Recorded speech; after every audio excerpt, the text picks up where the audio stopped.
Hello, my little people. I hope you guys are ready for chapter 14 of our book. I'm sure you guys remember where we left off. I mean, I know it's been a while since I posted, but sorry about that. Anyways, hopefully maybe you're not caught up yet. And if you are, then get ready. Okay, so the Falcon. On the way to the Falcon, Dirk-Jan rehearsed his uncle's instructions so as to be sure not to make a mistake. The Falcon was the last of the many high corn mills that had once crowned the walls of Leyden. There was a fence around the mill grounds, and at the gate stood a German soldier. Dirk-Jan had not expected this. Uncle Cord said nothing about this. Did it mean that the miller had been arrested, that he could not send the message? But he must. Dirk-Jan resolved at least to try.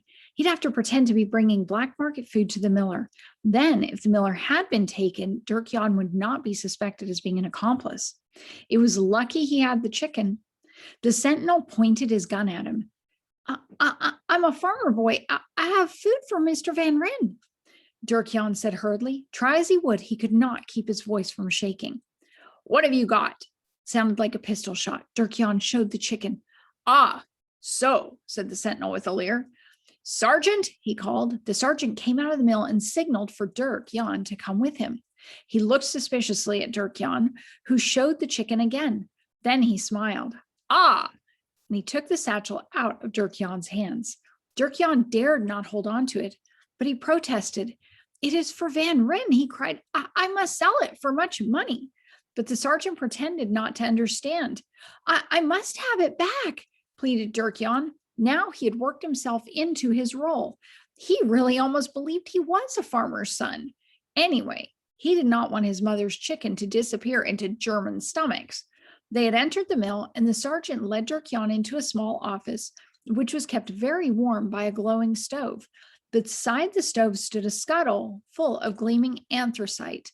Okay, so a scuttle is, if you guys don't know, it's like a metal bowl bin that holds wood or coal, and anthracite is a kind of coal that it, like, have you guys ever like been around a barbecue and you get charcoal and it kind of smokes, like you light it and it's smoking and everything? Well, anthracite is kind of like a really clean type of coal that when it burns, it doesn't like leave like crazy smoke where you're in the house, like, oh my goodness.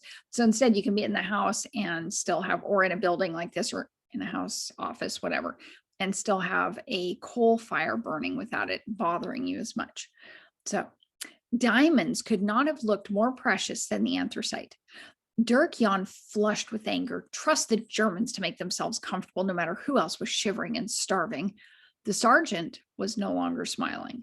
Your name, he said curtly. Dirk-Jan was in a quandary. He did not want to say his real name. First of all, his father wasn't a farmer. And then, too, the name might somehow lead to Uncle Cor. Hendrik Schneiderhans, he answered quickly. From where? Saterwood. The sergeant took up the telephone and conversed for some time in German. Dirk-Jan sat on tenterhooks. The message had to be sent. Already it was 3:45. If Uncle Cord did not hear on time, the weapon dropping might fall through lack of preparation. At last, the sergeant put down the telephone, looking satisfied. Ist gut, he said, and gave Dirk-Jan back the satchel. I must bring it to Van Ryn, Dirk-Jan repeated, afraid that he would be ordered to leave. But the sergeant's suspicions had been allayed. He had probably heard that there was a Hendrik Schneiderhans in Saterwood. So he let Dirk-Jan find his way to the miller, whose home occupied half of the main floor of the building and was much bigger than Dirk-Jan's home in the Rheinstatter polder. That was because the Falcon had to be so much higher than the Watchman in order to catch the wind. To make a high mill in the days before concrete, you had to make a broad foundation. The Van Ryns received Dirk-Jan cordially. He told them that he had come with a message for Van Loo. They said that Van Loo was expected back at any moment. He had gone into town. No, he wouldn't be long. What was that? A chicken? A present from his mother? Oh, how perfectly wonderful. It was ages since they had eaten fowl. Would he thank his mother very, very much? What a treat. And Mrs. Van Ryn hurried off to the kitchen with her treasure. I hope you had no trouble with our new garrison, said Mr. Van Ryn. They were quartered on us yesterday. Reinforcements, I believe. The Germans seem to be expecting trouble in the city. No, it was all right, said Dirk-Jan, but I'm in a rather a big hurry. Would you mind if I went up to the stage? I'd like to see the view. They say you can see all of Leyden from up there. Certainly, assented the miller. Stay as long as you like, and when Van Loo comes, I'll send him up to you. Mind you don't fall off. It is pretty high. Dirk-Jan promised and climbed the steps to the stage attic. He had decided he would try to wind the mill himself. His father let him wind the Watchman. Sometimes, do you guys remember we looked at the pictures of the windmills? So he's going to try to wind one of those big, massive windmill, that part of it by himself, right?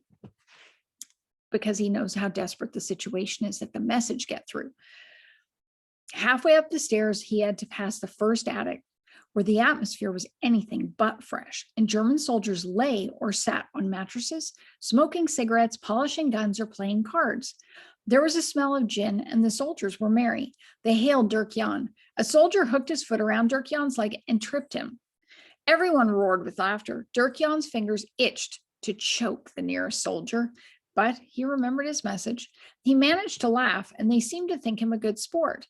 They slapped him on the shoulder and offered him some gin. Dirk-Jan shook his head. He was thinking of the minutes that were ticking past. 2 mills had to take the message after the Falcon, and it might take time before they noticed it. He really had to go. With a fixed grin on his face, which he hoped looked like an unconcerned, friendly smile, he began backing toward the stairs. The soldier who had tripped him seemed to feel compunction. Here, he said, throwing him a cigarette. Dirk-Jan caught it and said thanks. Then he took his chance and dashed upstairs. The cigarette he put carefully in his breast pocket. It was a treasure. He'd give it to Father and Uncle Cor to divide. Now he was on the stage, the balcony which ran all around the brick mill. The sun was disappearing behind a violet bank after having set the sky on fire. All around were the pointed roofs of the houses covered partly by snow.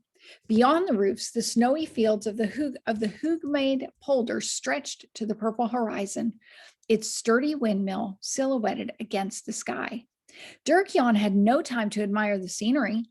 Panting, he unwound the chain from the windheel until it reached the first winding post in southern direction, to which he tied it firmly. Now he began to turn the wheel, but he could not get it in motion. He tried and he tried until his lungs almost burst. It was no use. Already the red in the sky was fading. Dirk-Jan rested, breathing heavily. He had not realized that the wings of the Falcon were so much larger and heavier than those of the Watchman. This was the work for 2 men. He gave a groan of despair. But at that moment, the chief assistant of Van Ryn appeared at last. So I'm going to show you guys a picture. And remember, it's going to get kind of bright for just a second. Well, I didn't share my screen tonight. So do you guys see that? See him tugging and pulling on that? That's a big old thing. Big old thing. Okay, well, if it'll cooperate, we'll get back into it. Oh, Mr. Van Loo, Dirk-Jan accosted him. I come from the old Rhine with green cabbage. Van Loo laughed. Yes, the boss has already told me. I suppose there's another event in your uncle's family. Yes, a baby boy. And could you please put the mill into joy toward Hoogmade? Quickly, please. But Van Loo did not seem to understand the hurry. Well, he said, wonders won't cease, and your uncle a bachelor. But he'll have what he wants. Help me wind. I see you have changed the chain already. You are no stranger to this work. It runs very stiff. We can't get oil for the rollers, but the 2 of us can manage. You push and I'll pull. Heave ho. Now it went easily, and within 5 minutes, the wing cross faced in the desired direction. Van Loo let Dirk-Jan loosen the catch rope from the winch around which it had been wound, and to pull it so that the cap above the catch block was lifted a little in order to allow the brakes to loosen the upper wheel. That was a lot of W's. Okay, so do you guys remember this is where they're changing the position of the windmill to signal remember the one position is joy, one position is sorrow, so that when they're sending the messages, then people know okay, things are good. Okay, no, don't do it. But there was their secret messaging, right? You guys remember? I'm sure you remember that, but just in case it's been a while since you've gotten to listen, since it took me a little while. Now, okay, so where was I? When this was free, the wings could turn. Van Loo had to give a push to the lowest wing before it began to mount slowly. When the next wing had almost reached the bottom, Dirk Jan let the catch rope go again.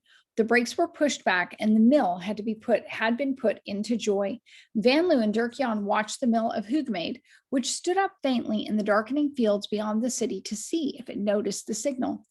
Dirk Jan was nervously biting his knuckles, but Van Loo reassured him. There is still time, he said. They leaned over the balustrade of the stage and peered anxiously into the distance. At last, there came motion into the Hoogmade mill. It was slowly moving and winding to the east, taking over the joy position. The message had been sent. Dirk Jan felt limp with relief as he helped Van Loo wind the Falcon back to its former position. Then they descended the 83 steps of the staircase, Dirk Jan walking very straight as he crossed the dumpy sleeping quarters of the soldiers. They might think they were in control here, but they did not know that Dirk Jan had just sent a secret signal concerning a weapon dropping right over their heads. Okay, that is the end of chapter 14. So chapter 15 is called Shooting. So I hope you guys enjoyed it. Love you. And we will see you next time.